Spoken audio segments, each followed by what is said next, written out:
ഇവാഞ്ചലിയും അനുദിന സുവിശേഷ വിചിന്തനം.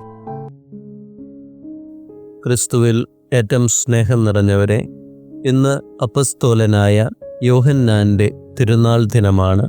ഇന്നത്തെ സുവിശേഷ ഭാഗം വിശുദ്ധ യോഹന്നാൻ എഴുതിയ സുവിശേഷം 20-ാം അധ്യായം 1 മുതൽ 8 വരെയുള്ള വാക്യങ്ങളാണ്. ഇന്നത്തെ സുവിശേഷത്തിൽ യോഹന്നാനെ സുന്ദരമായ ഒരു പദം കൊണ്ട് വിശേഷിപ്പിക്കുന്നത് നമുക്ക് വായിച്ചു കേൾക്കുവാൻ സാധിക്കും. യേശു സ്നേഹിച്ചിരുന്ന ശിഷ്യനെന്ന്. ഒന്ന് ആലോചിച്ച് നോക്കുക. നമ്മുടെയൊക്കെ ജീവിതത്തിൽ അങ്ങനെ ഒരു വിശേഷണം നമുക്ക് ലഭിക്കുന്നുവെങ്കിൽ, ദൈവം സ്നേഹിച്ച ഒരു മനുഷ്യൻ, ദൈവം സ്നേഹിച്ച ഒരു വ്യക്തി എന്ന് മറ്റുള്ളവർ നമ്മളെ നോക്കി ഒന്ന് പറയുവാൻ തക്ക വിധത്തിൽ എൻ്റെ ജീവിതം അത്രത്തോളം സുന്ദരമാണെങ്കിൽ എന്ത് ഭാഗ്യമായിരിക്കും അതെനിക്ക്.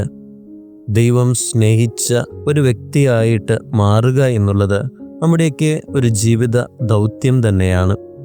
ഇന്നത്തെ സുവിശേഷത്തിൽ ദൈവം സ്നേഹിച്ച, യേശു സ്നേഹിച്ച യോഹന്നാൻ ശ്ലീഹായുടെ പല പ്രത്യേകതകളും നമുക്ക് കാണുവാൻ സാധിക്കും.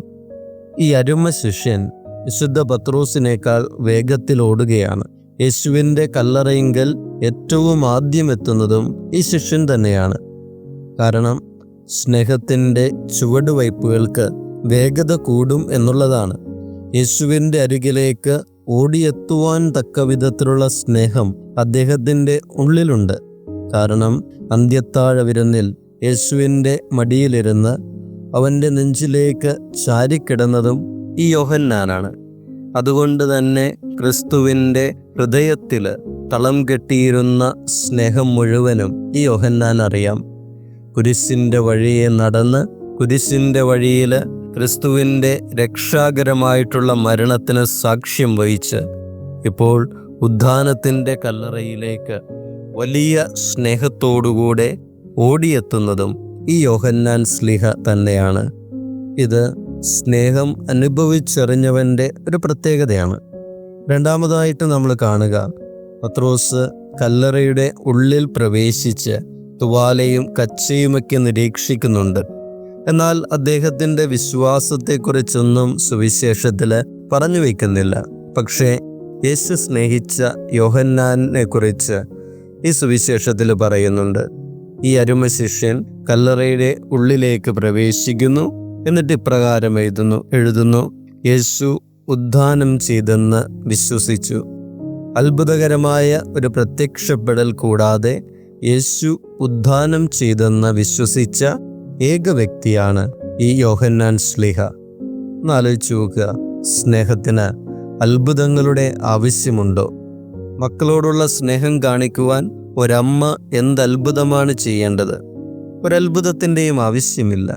അമ്മയുടെ സമർപ്പണവും അമ്മയുടെ ജീവിതവും കണ്ട് മക്കള് ഉറപ്പായിട്ടും വിശ്വസിക്കും, അമ്മ ഞങ്ങളെ സ്നേഹിച്ചിരുന്നു എന്നുള്ളത്. സ്നേഹത്തിൻ്റെ കുറവ് വരുമ്പോഴാണ് പലവിധത്തിലുള്ള അത്ഭുതങ്ങളും അടയാളങ്ങളുമൊക്കെ നമുക്ക് ആവശ്യം വരിക. സ്നേഹത്തിൻ്റെ ബാഹ്യമായിട്ടുള്ള പ്രകടനങ്ങൾ നമുക്ക് ആവശ്യമായിട്ട് വരിക. അത് സ്നേഹത്തിൻ്റെ കുറവ് വരുന്നിടത്താണ്. യോഹന്നാൻ ശ്ലീഹയുടെ ജീവിതത്തിൽ സ്നേഹത്തിൻ്റെ ഒരു കുറവ് പോലും ഇല്ലായിരുന്നു. അത്രത്തോളം ഈ യോഹന്നാൻ ശ്ലീഹ ഈശോയെ സ്നേഹിച്ചിരുന്നു എന്നുള്ളതാണ്. പ്രിയമുള്ളവരെ, യോഹന്നാൻ ശ്ലീഹായുടെ ഈ തിരുനാൾ ദിനം നമ്മൾ ഒരിക്കലും മറന്നു പോകരുത്. ദൈവം സ്നേഹിച്ച ഒരു വ്യക്തിയുടെ, ഒരു മനുഷ്യൻ്റെ തിരുനാളാണ് നമ്മൾ ആഘോഷിക്കുക. ഇത് നമ്മെ ഓർമ്മപ്പെടുത്തുന്നത് ഞാനും ദൈവം സ്നേഹിക്കുന്ന ഒരു വ്യക്തിയായിട്ട് മാറണമെന്നുള്ളതാണ്. ഈ ലോകത്തിൻ്റെ മുൻപിൽ, എൻ്റെ കുടുംബത്തിൻ്റെ മുൻപിൽ, എൻ്റെ സമൂഹത്തിൻ്റെ മുൻപിൽ ദൈവത്തിൻ്റെ സ്നേഹമായിട്ട് ജീവിക്കുന്ന ഒരു വ്യക്തി, ക്രിസ്തുവിൻ്റെ സാക്ഷ്യമായിട്ട് ജീവിക്കുന്ന ഒരു വ്യക്തി, അതൊരു ക്രൈസ്തവൻ്റെ വിളിയാണ്. ഒരു ക്രൈസ്തവനെ ഏൽപ്പിച്ചിരിക്കുന്ന ദൗത്യമാണ് ഈ ലോകത്തിൻ്റെ മുൻപിൽ സ്നേഹത്തിൻ്റെ പ്രതീക്ഷയുടെ പ്രതീകമായിട്ട് മാറുക എന്നുള്ളത്. ദൈവം അനുഗ്രഹിക്കട്ടെ.